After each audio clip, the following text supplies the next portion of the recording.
Bienvenue sur Vigie, la chaîne où on tâtonne pour voir plus loin qu'avec les yeux. Si le contenu vous plaît, abonnez-vous et partagez-le. Bonne écoute. Bonjour à toutes et à tous. Aujourd'hui une vidéo un peu spéciale, donc c'est la dernière vidéo du calendrier de l'Avent sur VoiceOver, puisqu'on va parler de la saisie braille à l'écran. Donc vidéo un peu particulière parce qu'en fait la saisie braille à l'écran, c'est une fonctionnalité que permettent les iPhones depuis un moment déjà, même s'il y a une grosse mise à jour depuis la version iOS 17 ou 18 il me semble. Moi je commence tout juste à l'utiliser, en gros c'est comme ça que je me familiarise aussi avec le braille, donc voilà, c'est pour ça que je ne pourrais pas vous en dire beaucoup, mais je l'introduis disons, et je ferai une série de vidéos je pense pour en parler bien plus en détail. C'est la possibilité de taper en braille sur son iPhone comme si vous aviez donc un clavier Perkins pour les personnes qui connaissent, donc un clavier braille si vous voulez avec 6 points. Après il y a différentes tables braille, mais bon là je ne vais pas rentrer trop dans les détails, c'est juste une petite introduction. Donc quand vous avez VoiceOver d'activer, vous avez un geste spécifique qui est de mettre... alors je vais vous l'expliquer comment je le fais par exemple. Moi je mets pouce gauche en haut à gauche de l'écran, pouce droite en bas à droite et je tape 2 fois. Je tape 2 fois pour activer la saisie braille, donc vous pouvez le faire partout.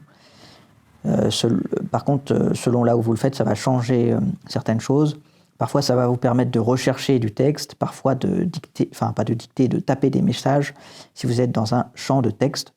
Donc, pouce gauche en haut à gauche, pouce droite en bas à droite, par exemple. En fait, il faut mettre il faut mettre 2 doigts à l'opposé de l'écran et on tape 2 fois. Saisie braille à l'écran. Paysage, mode écran levé. Voilà. Et pour quitter la saisie braille, donc vous avez écouté un bruitage un peu spécifique, pour quitter la saisie braille, il faut mettre les doigts au même endroit, sauf qu'au lieu de taper 2 fois, il faudra faire un geste en écartant les deux doigts, donc les 2 pouces là en l'occurrence. Portrait, arrêt de la saisie braille à l'écran. Saisie braille à l'écran. Paysage, mode écran plat. Mode écran Voilà, levé. donc c'est assez simple. Donc il y a 2 modes, mode écran à plat et mode écran levé. En fait, c'est pour la disposition des points. Il y en a un où les points, donc le mode écran posé, les points seront disposés en ligne, comme sur un clavier Perkins normal. Mode écran plat.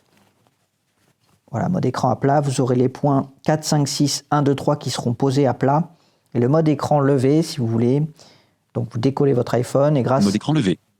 voilà, à l'accéléromètre, en fait, ça va vous tenez votre iPhone comme si vous vouliez montrer une photo à quelqu'un, comme si votre iPhone était un cadre numérique et que vous tendiez le cadre à quelqu'un pour faire simple. Donc, c'est-à-dire que l'arrière le côté où il y a la pomme de votre iPhone est face à vous, quoi. Et puis, l'écran est face à la personne qui serait en face de vous. Et donc, vous avez 2 fois vos 3 doigts de libre, donc index majeur annulaire, et c'est comme ça que vous allez taper en colonne sur votre téléphone. Donc il y a ce qu'on appelle l'étalonnage des points, donc c'est pour que les points apparaissent sous vos doigts. Là c'est un geste un peu particulier. Il faut d'abord taper rapidement sur les points 4, 5, 6 et 1, 2, 3. Donc souvent c'est main droite, main gauche. Position des points étalonnés. Voilà. Et donc Position des points étalonnés. Les points se retrouveront bien sous vos doigts.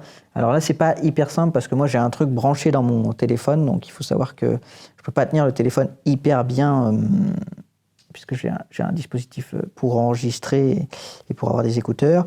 Et ensuite, vous pouvez taper des points. A, donc B, C, D.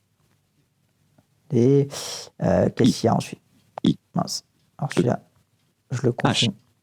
H, F, G, H, J, K, L, L, Q, A, L, Hop, M, N, O, etc. O. P, Q, R, M. Non, le S. S, c'est ça. T. T. voilà, etc. Bon, là, j'ai tapé une partie de l'alphabet, voilà, donc je suis en train d'apprendre l'alphabet. Moi, ça m'aide bien à visualiser les points, c'est pour ça que je vous en parle et que je veux le faire ici. C'est parce que moi, je trouve ça très important. Je ferai sûrement d'autres vidéos pour l'apprentissage du braille, etc. Mais je trouve ça assez important d'apprendre les points, d'apprendre le braille. Et donc, c'est pour ça que je voulais vous en parler un petit peu. Donc, il y a des gestes spécifiques. Je ne vais pas entrer trop dans les détails, mais si vous voulez, si vous faites glisser un doigt vers la droite, ça va insérer un espace. Mal orthographié. Voilà, très intéressant ce que j'ai écrit. Si vous faites glisser un doigt vers la gauche, ça va effacer le dernier caractère. Espace. Voilà. Après, qu'est-ce qu'il y a d'autre? 2 doigts vers la droite. Nouvelle ligne. Nouvelle ligne. Ça saute une ligne. 2 doigts vers la gauche, ça retourne à l'élément ou à la ligne précédente. Au début du texte, peut-être. Donc voilà, il y a quelques gestes comme ça qui permettent d'aller assez vite. Espace. Espace. Voilà à peu près pour les gestes. Vous pouvez également... L. Il y a des choses pour passer en mode commande. Donc là, voilà, il y a des gestes un peu spécifiques. Guillemet, barre oblique. Alors comment... Orientation verrouillée. C'est pas orientation déverrouillée. Code clarifié. Bref, il y a toute une... Like assistance with. Il y a tout un tas de commandes particulières. Vous pouvez également utiliser la saisie braille à l'écran pour effectuer certaines commandes. Donc là, je vais sortir de la saisie braille. Portrait, arrêt de la saisie braille à l'écran. Voilà.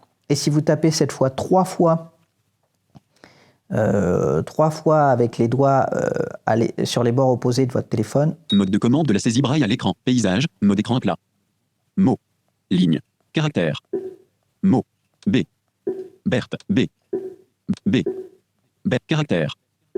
Ligne. Mot. Caractère. Voilà, vous aurez différentes commandes. Donc moi, je connais pas encore très bien. Arrêt de la saisie braille. Pareil, on peut sortir de la saisie braille. Je connais pas encore très bien tout ça.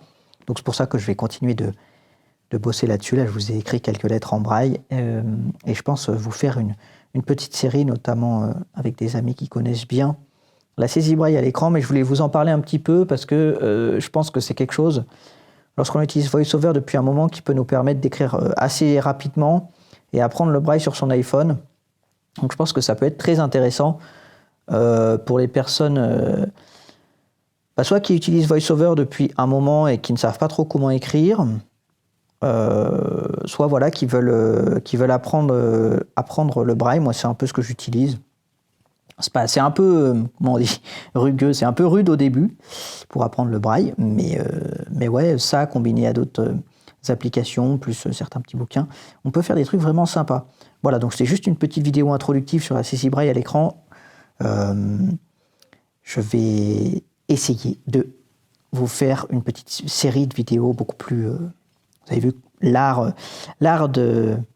du teasing, comme on dit, de mettre l'eau à la bouche. Non, je vais essayer de faire une série de vidéos beaucoup plus complète sur la saisie braille à l'écran.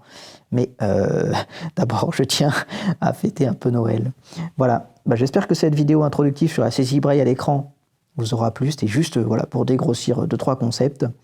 Et puis, écoutez, passez de très bonnes fêtes. Et puis moi, je vais continuer de bosser sur la saisie braille. Et puis, j'aurai peut-être quelques autres cadeaux du côté de VoiceOver, qui sait. Allez, à plus. C'était Vigie.